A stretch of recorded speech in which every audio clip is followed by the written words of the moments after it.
Se você já entrou em um projeto que começou simples e com o tempo se tornou um sistema cheio de dependência, deploy sensível e decisão antiga que ninguém quer mexer, você provavelmente já percebeu um padrão bem curioso. Chega uma hora em que o problema deixa de ser o código em si e passa a ser tudo o que sustenta ele. Agora imagina isso acontecendo não dentro de um sistema isolado, mas dentro de uma empresa que estava crescendo de forma absurda, rápido o suficiente para que cada nova feature exigisse mais infra, mais integração e mais coordenação entre os times. Aqui quem fala é Micaela Martins, da Coders Company, e hoje eu quero reconstruir com você como a Amazon saiu exatamente desse tipo de problema interno e acabou criando a base que sustenta boa parte da internet hoje. E o ponto mais interessante dessa história não está só nos serviços que foram lançados, mas na forma como um problema operacional bem comum foi sendo organizado até se tornar um padrão de mercado.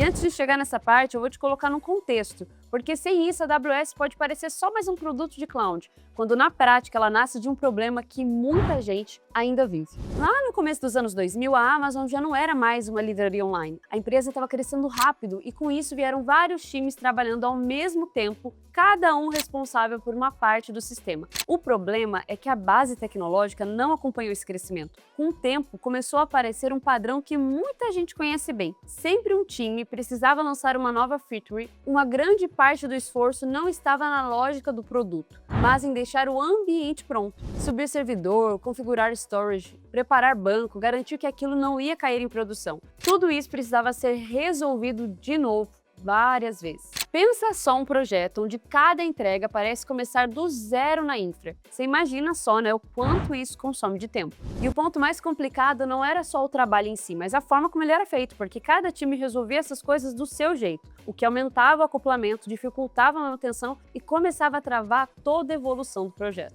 Então que a infra, que deveria ajudar, se tornou um baita gargalo na operação. É nesse cenário que surge uma das decisões mais importantes da história da Amazon. Muita gente resumiu isso até como tudo se tornou API. Mas o que aconteceu ali foi muito além disso. A partir daquele momento, nenhum sistema podia simplesmente acessar o banco do outro. Nenhum time podia nem depender de implementação interna de outro time, por exemplo. E tudo precisava passar por interfaces bem definidas. Na prática, isso força uma coisa que hoje pode até parecer simples, mas na época isso não era um padrão ainda, né? O tal dos contratos claros entre serviços. Com isso, os times passam então a se comunicar como se eles fossem externos. Cada parte do sistema vira um serviço com responsabilidade bem definida. Documentação, versionamento, tudo aquilo que hoje a gente espera quando trabalha com uma arquitetura mais organizada. Se você já pegou um sistema acoplado demais e tentou organizar isso depois, você sabe quanto essa decisão faz toda a diferença. E sem necessariamente planejar isso como produto, a Amazon começou a organizar a própria base como uma plataforma. Com o tempo, um padrão começa a ficar bem claro dentro da empresa. Não importava muito o time ou a feature. Alguns problemas sempre apareciam. Storage, computação, banco, fila, autenticação. Tudo isso precisava ser resolvido várias vezes, com pequenas variações. Pensa só no BO. E aí começa a surgir uma percepção que muda totalmente a direção dessa história. Se a gente precisa construir isso o tempo todo, outras empresas, será que não precisam também? Essa pergunta, esse questionamento foi o que mudou completamente a forma de enxergar essa infraestrutura. Ela deixou de ser só algo que precisa existir e começou a ser vista como algo que pode ser padronizado e principalmente fornecido como serviço. Foi essa mudança de leitura que começou a ganhar forma ali entre 2003 e 2005,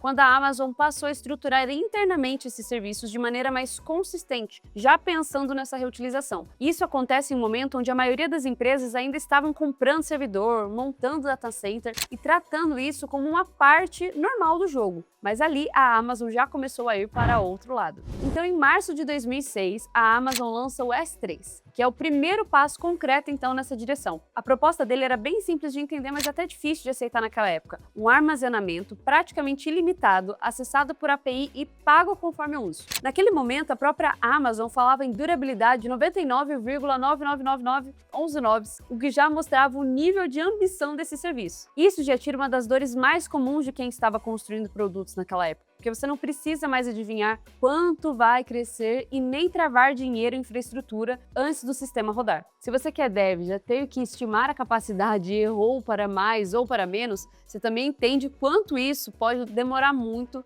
e faz toda a diferença. Pouco tempo depois, ainda em 2006, vem o EC2, levando a mesma lógica para a computação. O servidor deixou então de ser algo fixo e passou a ser algo que você cria e destrói quando precisa. Isso muda também a forma como você pensa o sistema, porque é quando você deixa de proteger a máquina e passa a pensar na resiliência e assume que falha vai acontecer e constrói um sistema para continuar funcionando mesmo assim. Nos primeiros anos, a AWS cresceu praticamente escondida. Foi em 2008 e 2009 que as startups começaram a adotar esse modelo de forma mais intensa. Um dos casos mais conhecidos vem até depois, lá em 2010, quando a própria Netflix iniciou uma migração para a AWS após um grande incidente interno que expôs ali limitações da sua própria infraestrutura. Esse movimento não aconteceu só por conveniência, mas porque a AWS resolvia um problema de estrutura realmente. As startups, elas conseguem lançar então produtos sem investir pesado em infra. Elas conseguem escalar sem reestruturar tudo do zero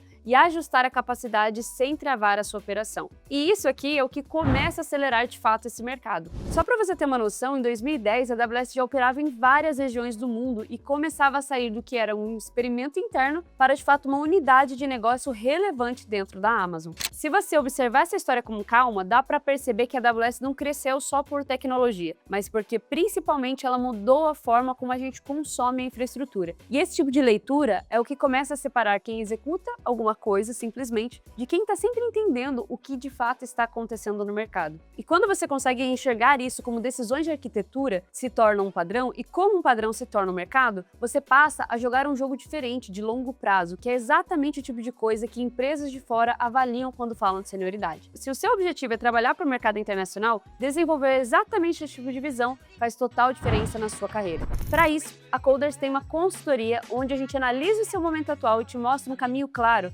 para se posicionar lá fora. O link está na descrição ou o QR Code que está aparecendo aqui na tela. É só você apontar a câmera do seu celular e agendar agora mesmo o seu horário. Agora vamos voltar para a história, porque ainda tem uma parte bem importante que vem aqui para frente. A partir de 2013 e 2014, a AWS já não é mais só uma aposta. Em 2014, a Amazon lança o Lambda, introduzindo o modelo de serverless, que leva ainda mais longe a ideia de abstração de infraestrutura. Nesse ponto aqui, a AWS já tinha uma base sólida de serviços e um ecossistema crescente de empresas construindo em cima dela. Em 2015, então, a Amazon divulgou pela primeira vez os números mais claros da AWS como uma unidade de negócio. A receita anual naquela época já passava de 7 bilhões de dólares. E aí fica também evidente que aquilo já não era mais uma extensão da operação, e sim um dos negócios mais lucrativos da empresa. Quando a gente olha para a AWS hoje, o impacto fica ainda mais claro, né? Porque em 2023 a AWS já ultrapassou seus 90 bilhões de dólares em receita anual, sendo responsável inclusive por uma parcela muito significativa do lucro operacional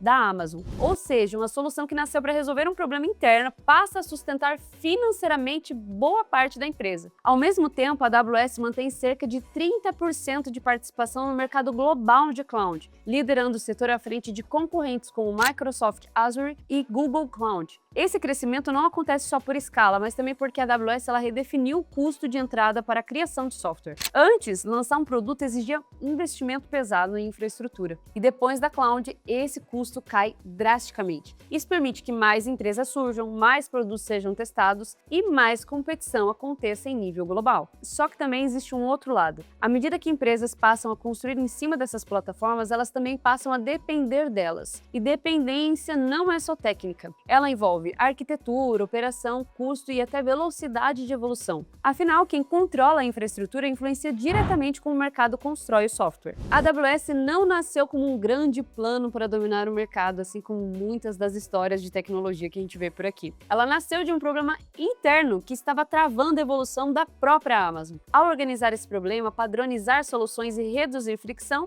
a empresa constrói algo que depois passa a ser útil para outras pessoas, outras empresas no mercado até hoje. E quando isso acontece na escala certa, aquilo deixa de ser só uma soluçãozinha interna e se torna um padrão, como se tornou. Hoje, se você trabalha com tecnologia, de alguma forma você está dentro desse modelo. Entender como isso foi construído muda como você enxerga não só a AWS, mas qualquer tecnologia que começa a ganhar escala. Porque no final, o que define o impacto não é só o código, mas como ele se encaixa no mercado. Faz sentido? E eu sei que você gostou desse vídeo porque você ficou até o final, então para não perder os próximos e aprender mais com a Coders, curta esse vídeo, se inscreve aqui no canal, envie esse vídeo para algum amigo que precisa conhecer mais a fundo e do outro lado a história da AWS. Te vejo no próximo vídeo.